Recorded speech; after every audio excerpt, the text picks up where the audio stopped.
Umakyat na sa 5 ang bilang ng mga labing na-recover matapos gumuho ang bahagi ng minahan ng Semirara Mining and Power Corporation sa Antique. Kaugnay niyan ay makakausap po natin si Antique Governor Rodora Cadyao. Magandang tanghali po, Governor. Magandang tanghali sa inyo dyan, galing dito sa probinsya ng Antique. Magandang tanghali sa lahat. Governor, kakamustahin po namin yung search and retrieval operations dahil po may 4 pa daw po na nawawalang mga trabahador dyan sa minahan. Yes, tama yan. May ang hinahanap ngayon at saka confirmed na nag-stop na ang operations ng Panian Pit at pinauwi na ang mga trabahador. At saka ang hinahanap na lang nila ngayon ay 4 na presumed dead na missing doon sa may area ng landslide. At saka nakausap kong personal ang may-ari ng DMCI, si Mr. Victor Consoni, an hour ago. At saka nandun na rin ang ating provincial director at lahat ng katapo ng mga pulis para sa investigasyon. At nandun na rin ang Department of Energy nag-investigate at doon na rin ang provincial government with our own investigation.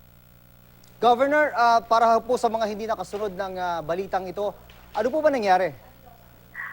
Yes, kahapon ng madaling araw, dahil ang shifting dyan 24 hours, midnight shift. Ang trabaho dyan sa Semirara Corporation, which is an open pit, no?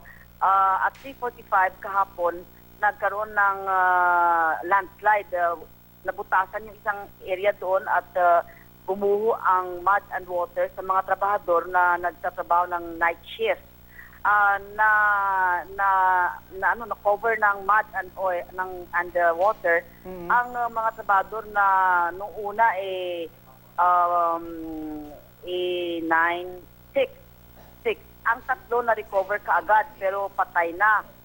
Tapos after how many hours na recover ang 2 at ngayon 4 na lang ang hinahanap nila.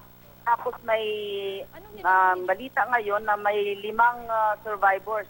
Make it 8 kasi yung iba naman daw ay hindi nasaktan. As of the moment, it is confirmed na naubos na they are still on recovery doon sa may Panian Pit. So may wala nang news blackout kasi nag-set up na sila doon ng kanilang media outpost. That's why nakausap natin yung may-ari ng Mr. Victor Consoni and he assured us that all the help that they can offer. I also asked Mr. Consoni if this is the same site na nung nangyari noong gumuhuding landslide dyan sa may Panian Pit noong February 13, 2013. And he told me it is not. It is on the eastern side. Noon daw it was in the, ngayon daw it is in the northern side. But still and all, it is within Panian Pit. And we were informed by the survivors, nakausap ko yun ng mga survivors, na matagal na palang yung nagsisip na water sa side ng kanilang wall. At naglalagay na lang sila ng kanal. So kaya nung gumuho yan, because probably of things na occurred mga 2 or 3 weeks ago, na puno siguro yung soil, tapos kasama pa yung seeping ng seawater, bumigay yung wall. Malaking butas daw ang makikita mo ngayon doon. At saka, even if you look from afar, mga bulldozer doon na parang nakalagay, parang mga toys na nakabaon sa water. So as of the moment, confirmed na 5 dead, na-retrieve na ang bodies, 4 missing, presumed dead, and 5 survivors.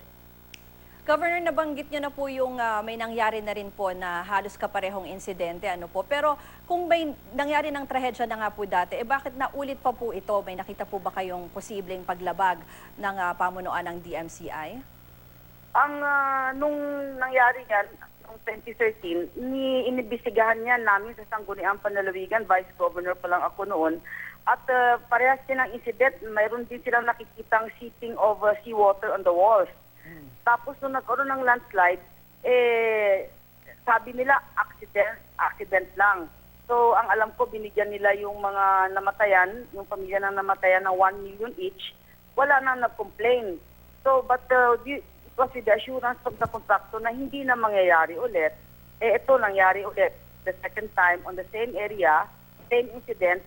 It seems like kulang sila sa kanilang precautionary measures as promised. So as a governor, siguro hindi ko ma-attend yun na mangyayari ulit for the third time. That is why I am recommending and appealing to the owners of the MCI na sarhan na lang yung paniantit kasi may neglect man yan on the part of them or wala. It has shown with the two incidents that this place is very dangerous to work with. Yung portion na yon na gumuho, ang sanhi noong 2013 ay halos pareho rin itong nangyaring insidente na ito, Governor, di po ba? That is right. And according to the workers, wala naman silang nilagay ng mga bars o kahoy o steel bars para to protect the walls. They only put daw canals. Parang yung tubig na tumutulo, pupunta lang doon sa may side. So it is the same incident. It is the same incident in the same place, which is Panian Open Mine Pit. Parang Governor, parang may negligence po yata kung nangyari noong 2013. Naulit ng 2015. Well, the investigation is full-blown. I cannot, in deference to the company and the contractor, hindi din ako makasabi niyan. But ang ako lang as bilang gobernador, kasi hindi lang Antiqueño namatay doon, kundi kapwa natin mga Pilipino, kasi nag-outsourcing itong DMCI, kumukuha ng mga trabador sa Mindoro at saka sa Mindanao. From what I heard, hindi din lahat Antiqueño ang namatay doon. So, I would surmise na siguro may konting neglect siguro. Kung may neglect on the part of the company, ay nako, kailangan sagutin nila yan. At saka bakit for the second time around na nangyari, gumuho na yan. But if there is neglect or not, I would appeal and I would recommend that that area should be closed. Ay, nakausap ko nga yung isang survivor, takot na silang bumalik doon eh.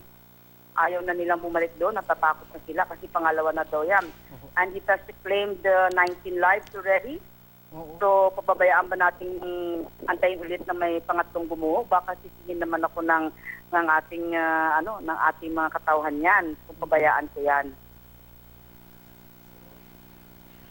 Governor, tatanong lang po namin kung kamusta na po yung lagay ng mga ibang survivors po. They were all sent home.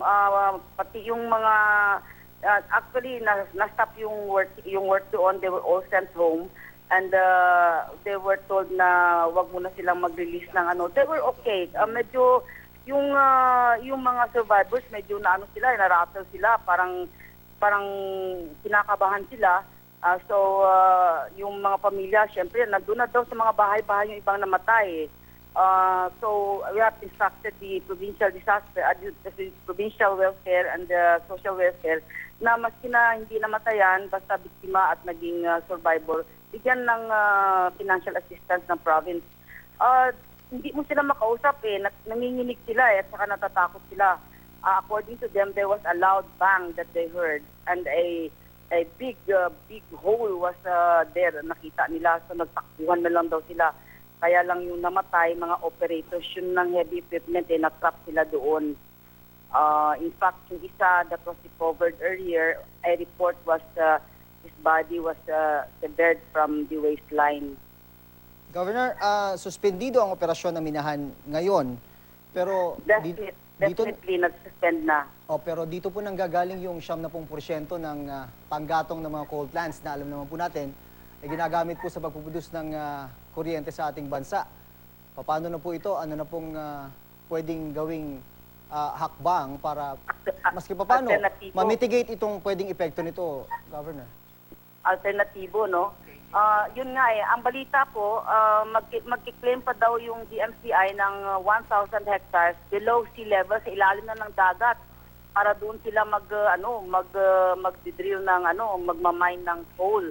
They have already applied for that 1,000 hectares under the sea. So, oh my God, kung hindi nga lang hindi pa nga under the sea, meron pang accident na rito. Lalo pa kaya kung sa ilalim ng dagat sila magmamine, no? Yun ang malungkot doon kasi this is a multinational company.